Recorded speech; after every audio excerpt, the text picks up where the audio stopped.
Hello, world. Welcome one, welcome all to Monday Football Monday here on the SB Nation NFL Show. A reminder before we get started that this show is brought to you by DraftKings. DraftKings Sportsbook is an official sports betting partner of the NFL. Download the DraftKings Sportsbook app today and use code SBNNFL for a special offer when you sign up. That's code SBNNFL only at DraftKings Sportsbook. As mentioned, this is Monday Football Monday. This is the SB Nation NFL Show where, shocker, we like to talk about the National Football League. I say we. My name is RJ Ochoa. I'm joined as always by Pete Sweeney of Arrowhead Pride, by Rachel Prevet of Bleeding Green Nation. We are going to talk about the latest headlines in the world of the NFL on this particular Monday. You can watch us on the SB Nation NFL Twitter page, the SB Nation NFL Facebook page, the SB Nation NFL YouTube channel, and as always, you can listen to us wherever you get your podcast. Search for the SB Nation NFL Show. Leave a rating, write a review. He was absent last week. He has been a traveling fool all over the place and coming in measuring at 6'4" from the Syracuse Orange. He is P to the E to the T E Sweeney. Pete, welcome from the Big Apple. How you doing? Yeah. I'm not 6'4". I'm a nice ripe. I'm a nice ripe 5'9". Back in my dating app days, I would put 5'10", just for a little bit of a boost. But out of the dating app right now, which is good. And yeah, I'm in New York. I'm in New York for Easter, which is nice, with some family. Easter was on Sunday. It's Easter Monday now, and here we are. It's day one of voluntary workouts for 13 teams. So it feels like a lucky number. And RJ, I feel lucky to be with you this morning. You know what I mean? That's the camaraderie that we've developed over the years, I feel. I will say I missed you last week. We handed out the MF double MVP. Did I win it? Did I win it in absence? Rachel the Trader handed it out to BLG, so we can address that when today's award comes to pass. But I was hoping that maybe the show was so poor that it was given to me because I was missed that much. Obviously, that didn't happen. As I heard, I listened to the show, of course. Right. And Rachel, Trader again.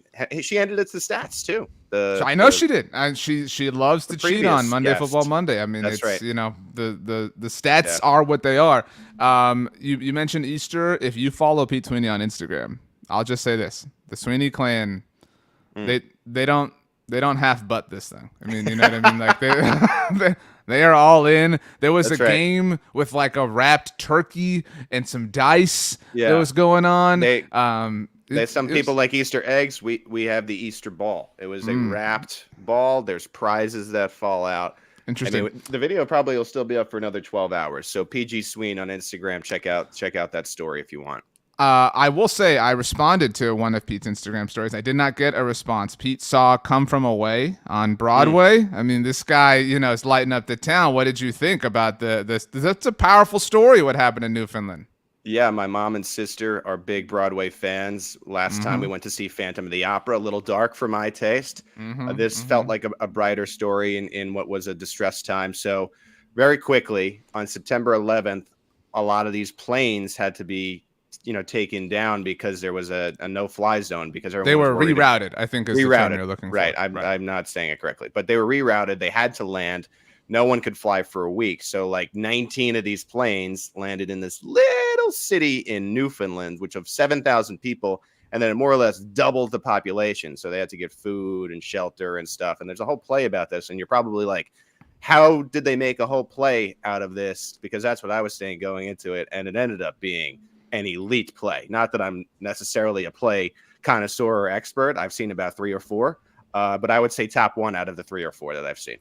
I will add that if anybody has any interest, I believe it is on Apple TV Plus.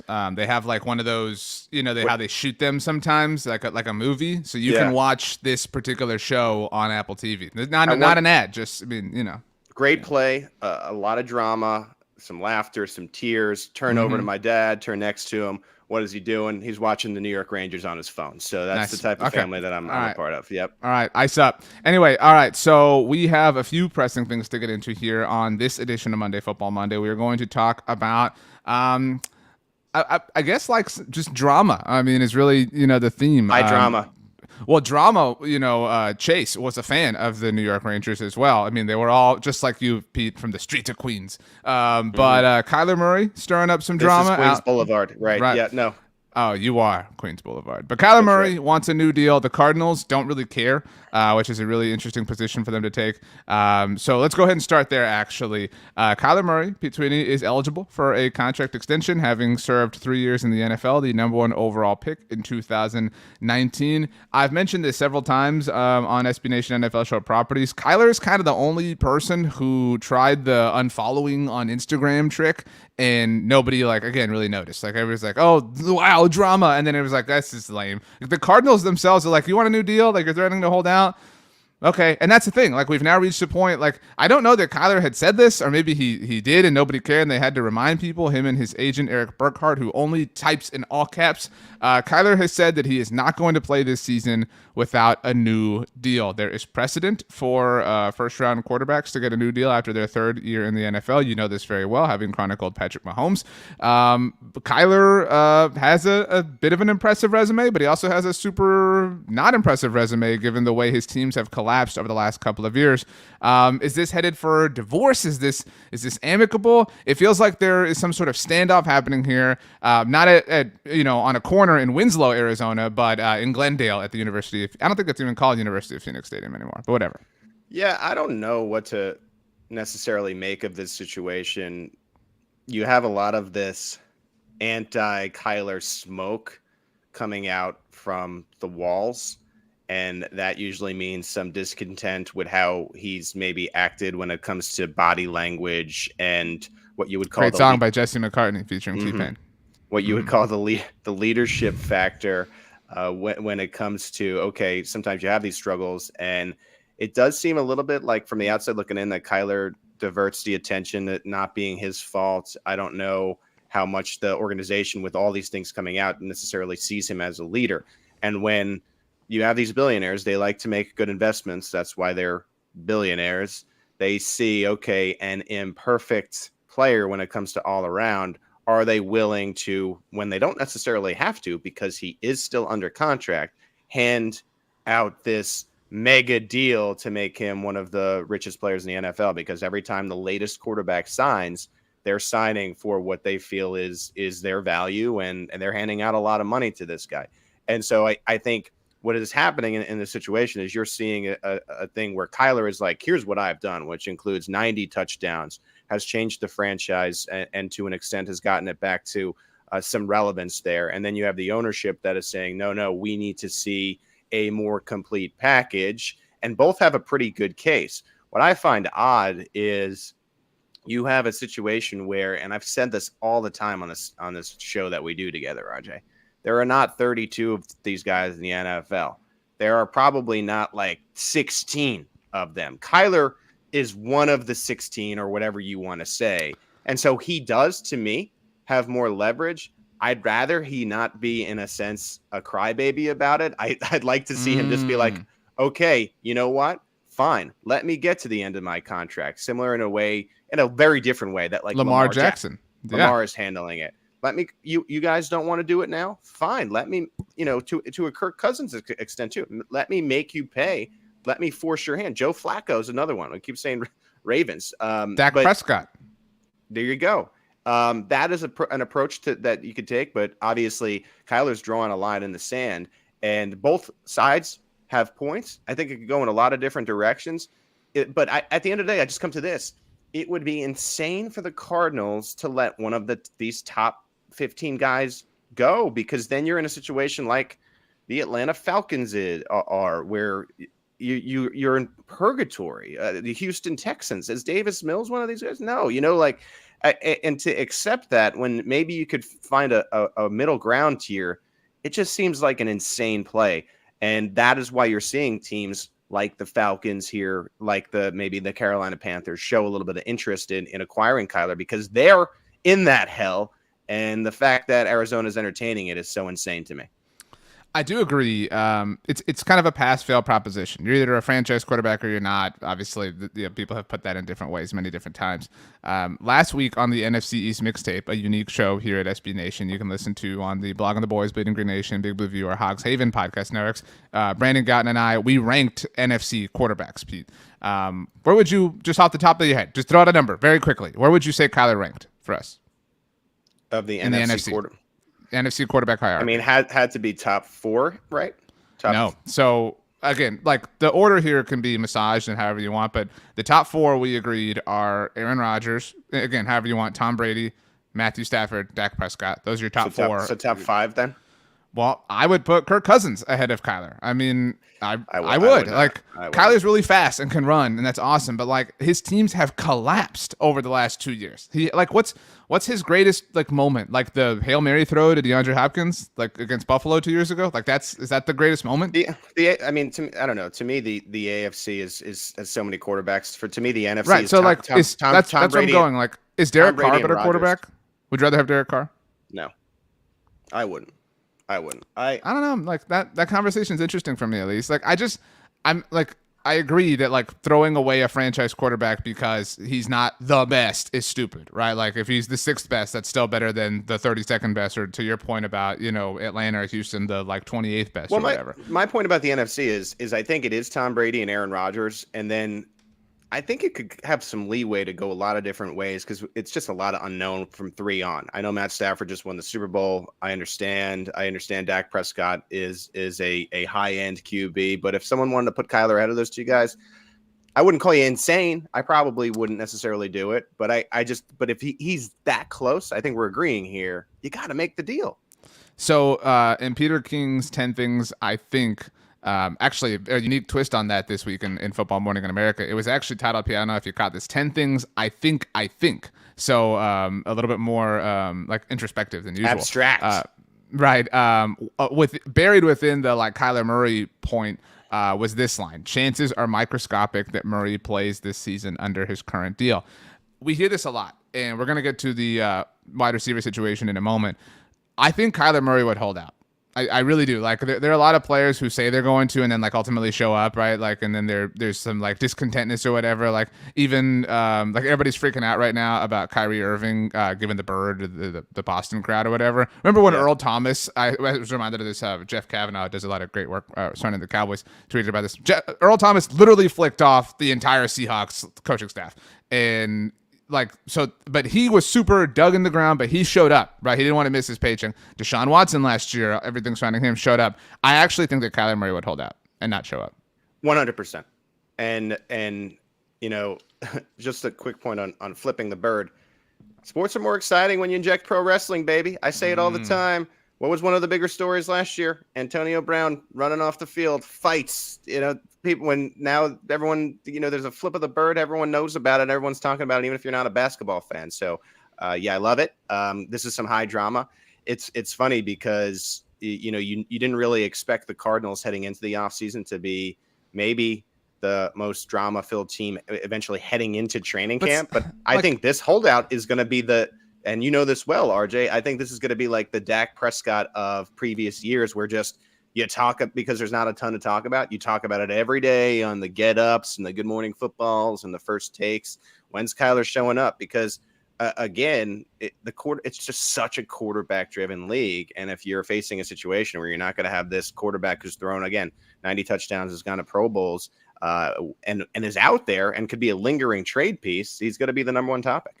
I just don't think anybody cares. And I think that's like not necessarily all to do with Kyler. I think it's some of like the Cardinals factor. And I think if you're like, think about it, like you're Kyler Murray, you're threatening to hold out, and nobody cares. Like it's like whatever. I mean, and maybe he wants to get out of Arizona for that reason. Like it's a, right. And you make a good case. It's a Diamondback town. They're very Diamondback focused. D-back. Let's be clear. D Baxter, the mascot, that running wolf guy. If the name of your team is so that it has to be abbreviated for people to say it more often, it's the wrong name. You know what I mean? Like if people are calling you the D-backs, like what other team has that where people don't even actually say the word? Like imagine if people called the Chiefs like the Chiefs. You know what I mean? It just wouldn't make sense. Sure. I mean, I am talking to the guy who runs Blogging the Boys, but I get that's a different thing. It's a shortened version. Right. Shortened version. Not a combination of words. It's a shortened, just taking one off. Boys is still a word. D-backs is not a word. I sometimes do hear C-boys when the people talk about the Dallas team there. You want to talk about the D-backs though? Go back to the purple. You know what I mean? Go back. Like great scheme. Love it. Great scheme. That was the one that beat the Yankees in 2001 with the bloop single. By the way, yes. back to Pete's Instagram story. He was watching the Yankees, and The Yanks was super proud. And then they lost the series to the Orioles. So good for you. Big Pete, my dad, very unhappy with how the Yankees performed this Tough weekend. weekend for the Yanks, the Rangers. It is what it is. Okay, gearing up for the playoffs. Let's move on. There is some discontent among wide receivers. We have talked a lot about wide receivers and the movement that has happened in the NFL this offseason. Devonte Adams goes to Vegas, gets the bag. Tyree Hill goes from the Chiefs to the Dolphins, gets the bag. Can you do a dolphin sound for us?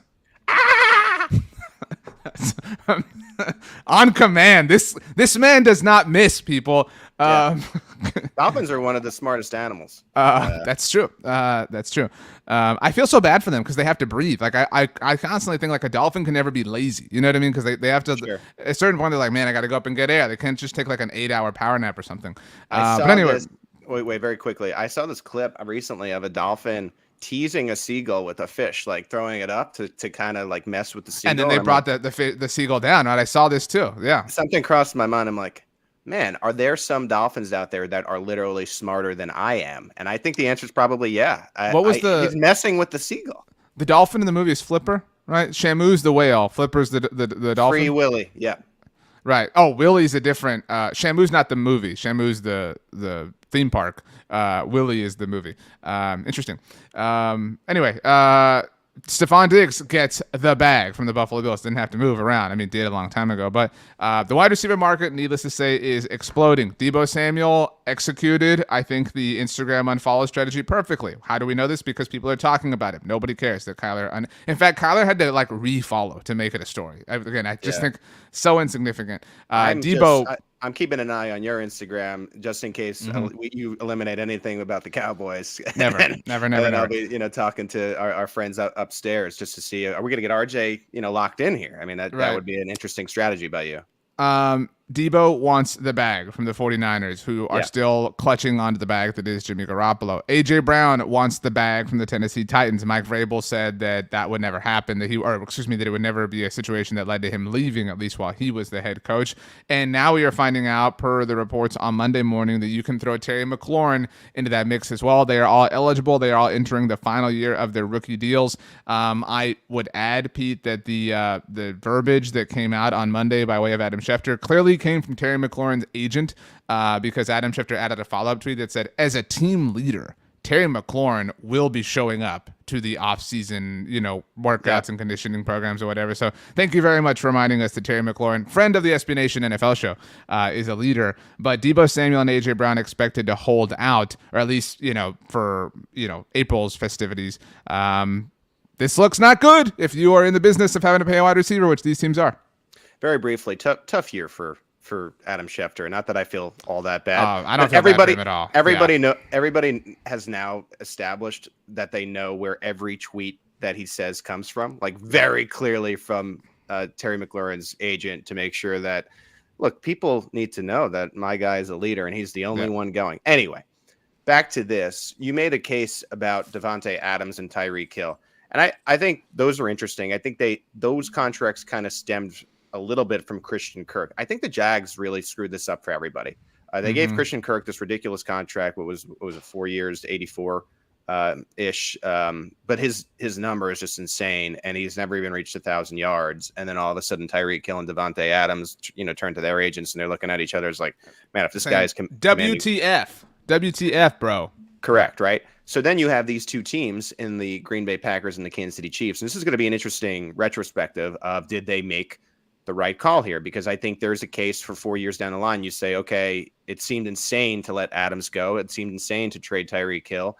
And then maybe we were the smart ones. Could be wrong. Could be like, okay, we were never able to replace them. We'll have to see about that. But what's interesting is they decided, okay, we're not going to pay this contract that has been established by Christian Kirk and these insane Jaguars, and overpaid our guys. Traded to the Raiders, he gets the mega deal. Traded to the Dolphins, he gets the mega deal. That's what's not interesting when it comes to Deebo and A.J. Brown and the big-time leader, that is T-Mac. No, I think where it becomes interesting is the Stephon Diggs deal, Mike Williams, Chris Godwin, because you had these current teams doubling down and saying, look, you're on our team. We want you to stay. And especially Diggs, because the Diggs contract, he didn't really even have to say anything. The Buffalo Bills were like, look. Well, no, I don't know how much tabs you kept on this. You mentioned the Cowboys side of things. Trayvon Diggs tweeted out about 2 weeks before the deal came out. Tweeted out, "Man, it'd be fun to play with my brother." And I not to pat myself on the back. I'm not opposed to it, but I rightly saw through. I said this just feels like Trayvon trying to get his brother a new deal, and it worked. Fine, okay, fine. But I'm saying it is not like a Kyler situation where Stephon went on to his Instagram and removed all the Bill stuff. Right. So anyway, so the team takes care of that guy. At that point, now you're getting, I'm going through the complete domino effect of this, starting with my guy Christian. But now you get to the point where, okay, so Debo and AJ Brown are like, we are the foundation of our teams and our offenses. AJ Brown, at times last year and even the year before, has looked like clearly the best receiver in the National Football League. Debo Samuel last year invented a position essentially that we have not really seen, especially in the NFL, this wide back that you're starting to see other teams copy. And so they're never going to have as much leverage as they do. And especially in today's NFL, where players are saying to themselves, look, we are going to get a fair shake if we're of a certain value, and we're not going to wait another day. We're going to get it now. And with these different players in Devonte and Tyree, and they're saying, look, we're only going to play for this amount of money. And you're having these guaranteed contracts that Watson established. The power of the player has never become more important. And these guys look at each other and they say, look, we could just sit out. Eventually, we're either going to get traded for picks and sign another deal, or look, we're just not going to be in the league. And they've made enough money, and kudos to them for doing it. It is part of what they want to do here and establish. And I know that there's different things in the NFL players agreement that prevents holdouts once these things become mandatory. So it could get more interesting. But I mean, if I'm these teams, I'm like, look, we need AJ Brown happy because maybe we're not making the playoffs without him. Same thing for Debo. And then you put these players on the team and then you're suddenly more of Super Bowl contenders. So really interesting scenarios, but I think oddly enough, I think it all starts with Christian Kirk and that deal domino, you tip the domino and here we are with these current players that are very disgruntled. I think when you look at this, the teams that traded away big name wide receivers this offseason include the Green Bay Packers and the Kansas City Chiefs, right? And they have amazing quarterbacks, right? Like they have offenses that are led by their amazing MVP caliber Super Bowl winning quarterbacks, right? That is not the case for Christian Kirk's new team. That is not the case for Debo Samuel's team. That is not the case for AJ Brown's team. That is not the case for Terry McLaurin's team. That is not the case for Devonte Adams' new team. I know you love Derek Carr. That is not the case for Tyreek Hill's new team. Devonte Adams and Tyreek Hill are now in situations where they are the alpha. They are the top dog. They are bigger than the quarterback on their team, which was not the case before. And so right now, Debo and AJ have that leverage, and Terry McLaurin too, where they are the top dog. Give me the bark one more time. Why am I doing it? This is, we get Bear so uninvited all the time. That's true. Yeah. This would be the one time when we could throw to him and he could bark it up and no bear to be found. I'm barking. I'll have you know, I'm a human being. He's peacefully and calmly laying down. We've been working on some training stuff, so I think that's kind of like taking hold now. But now so the human has to bark. We have a dog on the show, and the human is barking. What's going on there? But I think that's part of it, right? Like I think and it's a fair argument. If you're Debo or AJ or Terry, you're like, I'm the show, I'm the offense, and I mean the show, not it's been a big baseball episode, not MLB the show, like the show, right. Like come from away, and so yeah, I mean like. I don't recall that as a part of the playlist of songs, but anyway, I don't know how you properly deny them, like if you're their teams, and so like they have their teams stuck, and so flip them, trade them right now, like right before the draft. Like if you're gonna be in this situation, trade them now so that you don't have to deal with this. Like get rid of them because you're not gonna pay what it requires. I mean, I love Debo, I love AJ Brown. I don't think Devonte Adams or Tyreek Hill are worth those deals because they're wide receivers. And people have talked so much about like wide receivers, the new running back. You just keep drafting and drafting and drafting. Like I think that people have been saying that for a long time. I think we're finally starting to see the fruit of that bear itself out.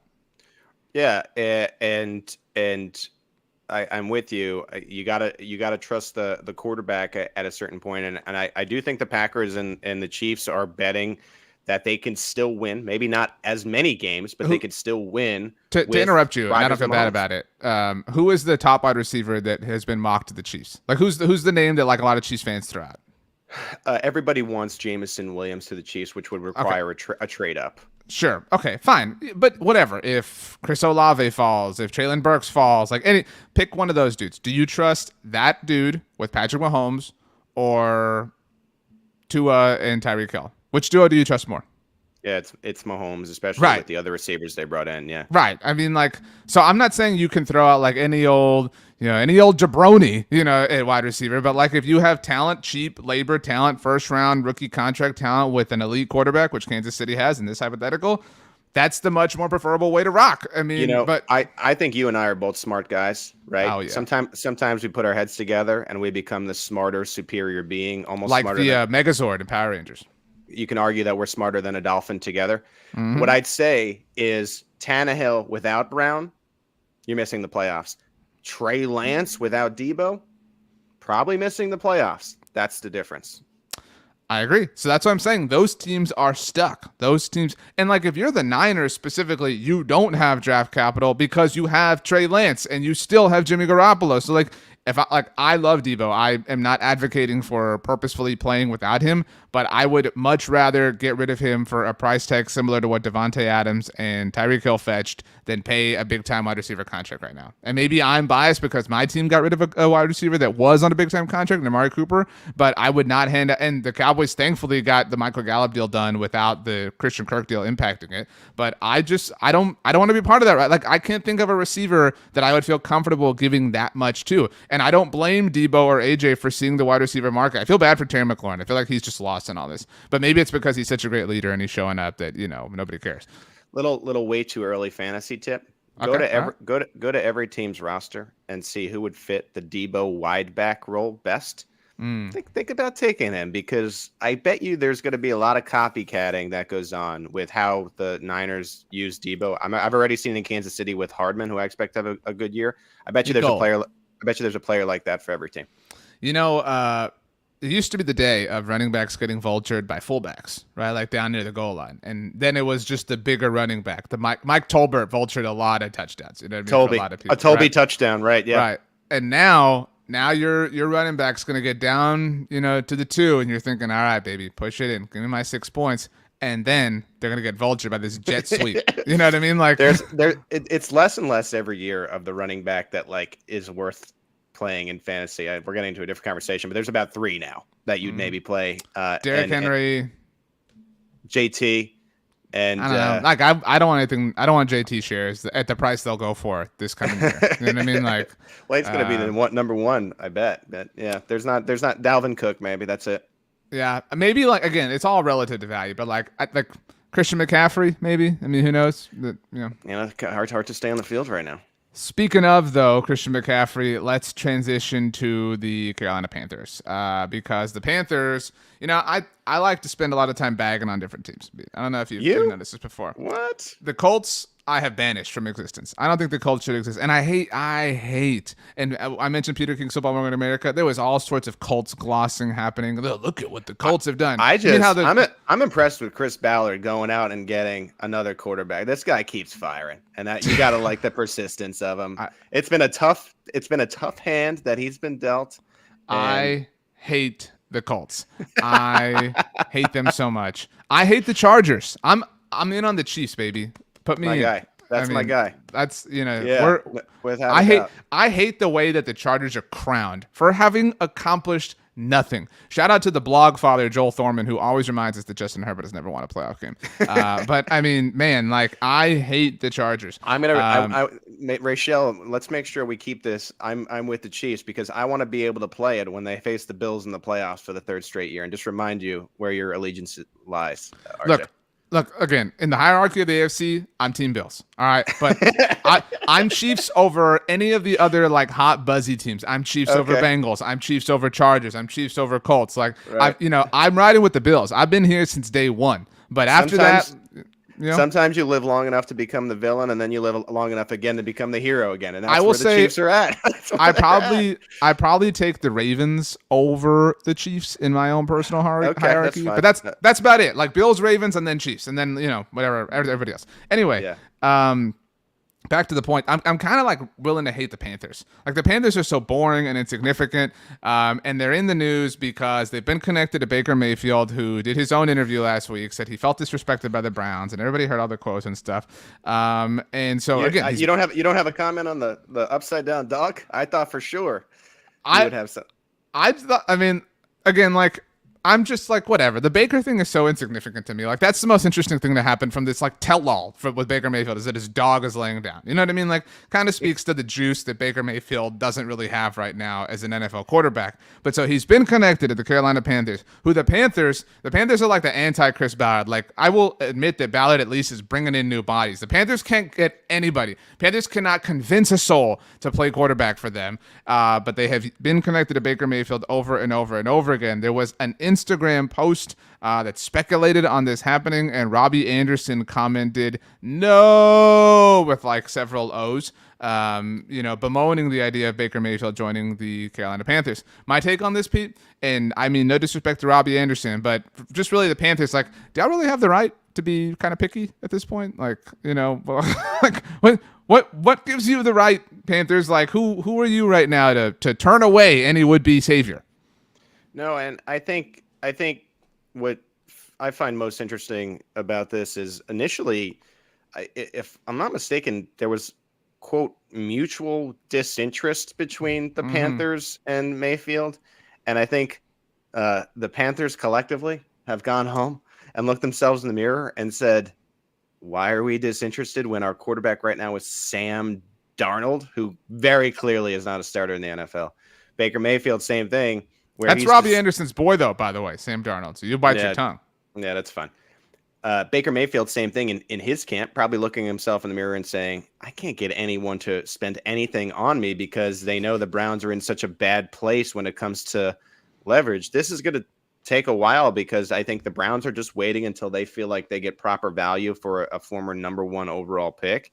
And there's not a lot of suitors. Like, I think from the way Pete Carroll has talked, it seems like he'd be willing to try with Drew Lock, who. Well, and they just signed Geno Smith too, the Seahawks. Or Geno, right? I forgot about that. Geno as well. I think it'll probably be like a battle, probably one that Geno actually will get the first crack at. But they're similar quarterbacks, and they finally have a quarterback, in Pete's mind that it can be run first. Pete, not this Pete, right? There's not going to be Pete. This is a little bit of a Pete on Pete crime, but there's not going to be any of these cries to let Geno cook or let Drew cook. They're finally going to be able to run. So let's see if they can win with it, and they won't be bothered anymore. Anyway, I think they're prepared to, again, go at it with Drew or Geno, likely Geno. And so that kind of ruins the leverage that the Browns had there. So it becomes a single team where it's like the Panthers almost have to make this move. But again, they're one of one in a sense. So they can wait and just say, look, we understand he's a former number 1 overall pick. We'll give you a 5th. How do you feel about that? Well, so are the Panthers to Baker Mayfield what the Colts were to Carson Wentz? Is that like a legitimate comp? Because remember last year was like, well, it's the Colts. Like nobody's interested. Nobody cares. I think it's a little different because Carson Wentz. Because Wentz had played well at one point, right? Like, is that it? No, I think the opposite. Like, I think Wentz was clearly completely broken and a broken quarterback and he went for a first rounder. Like, and Baker can't get anything. Baker. I think very clearly they forced to play hurt, and he looked like he was playing hurt, and he looked bad. The last time he was healthy, and I think it was a little bit of a product of a system of having the best 1-2 running back tandem in the league with the play action and stuff, but they were playing to his strengths. The last time he was healthy, he went to the playoffs. I know hindsight is 20/20, so you have to remember that, and we know that Wentz was a disaster and is now taking command elsewhere. But command.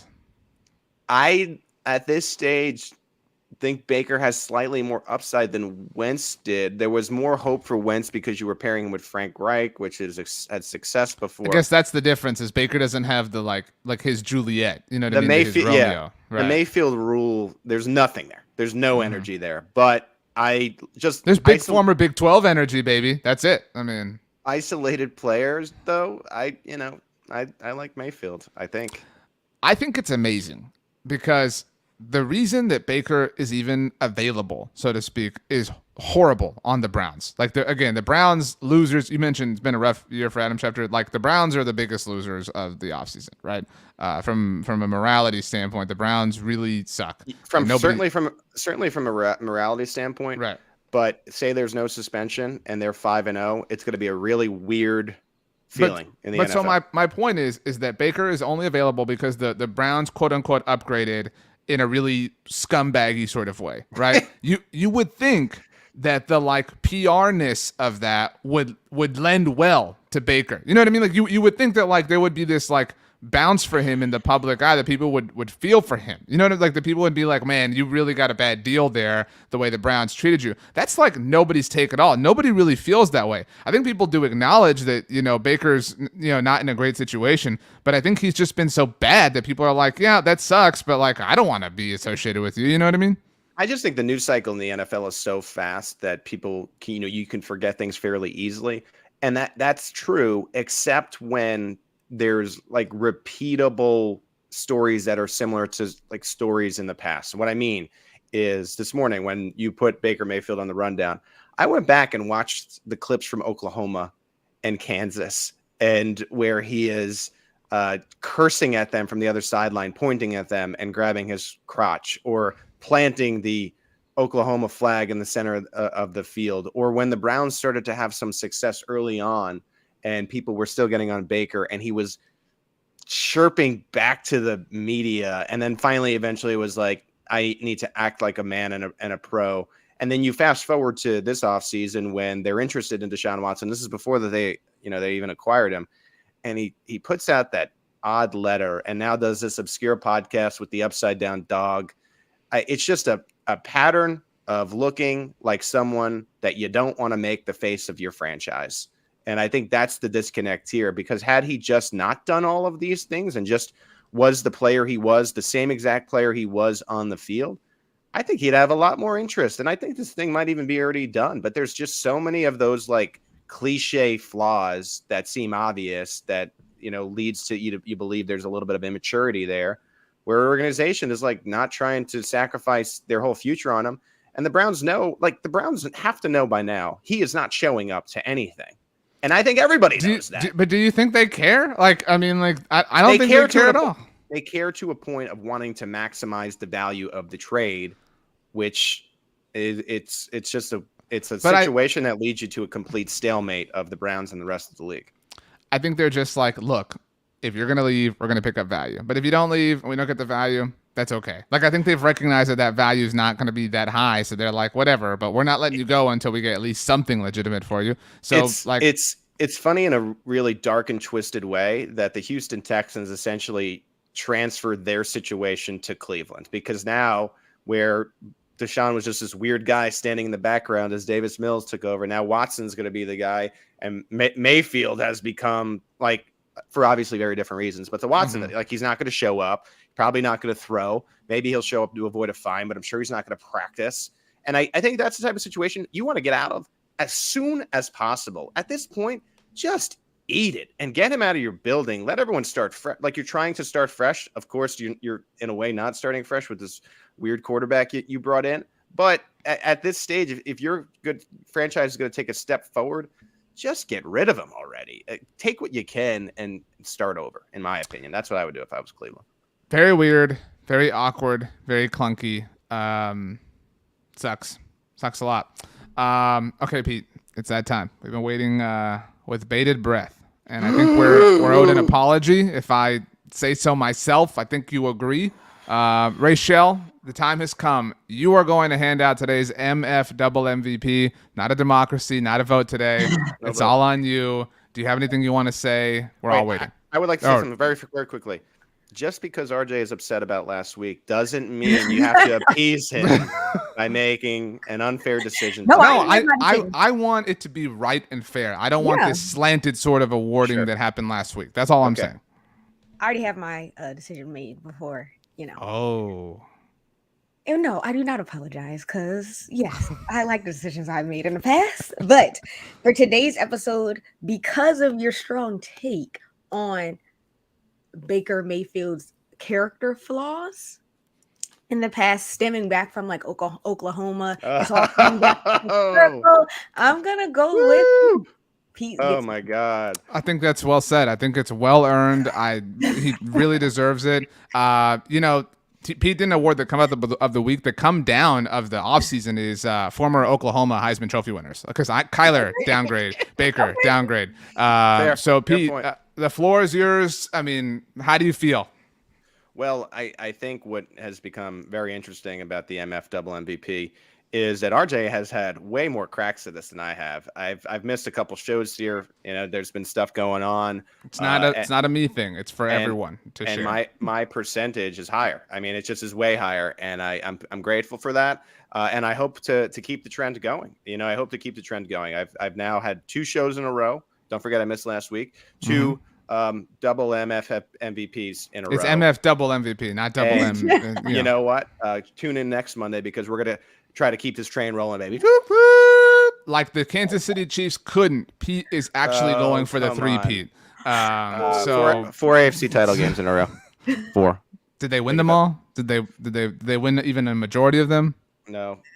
Okay, so cool. They won half. This is the attitude you awarded Ray Shaw, just so you know. This loser mentality. I got to check into my flight tomorrow to get back to Kansas City.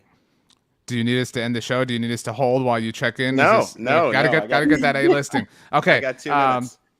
Everyone, thank you for joining us. Rachel, thank you. Pete, thank you. RJ, thank you. You're welcome. So, Pete, the final words belong to you. Make them great. Fins up.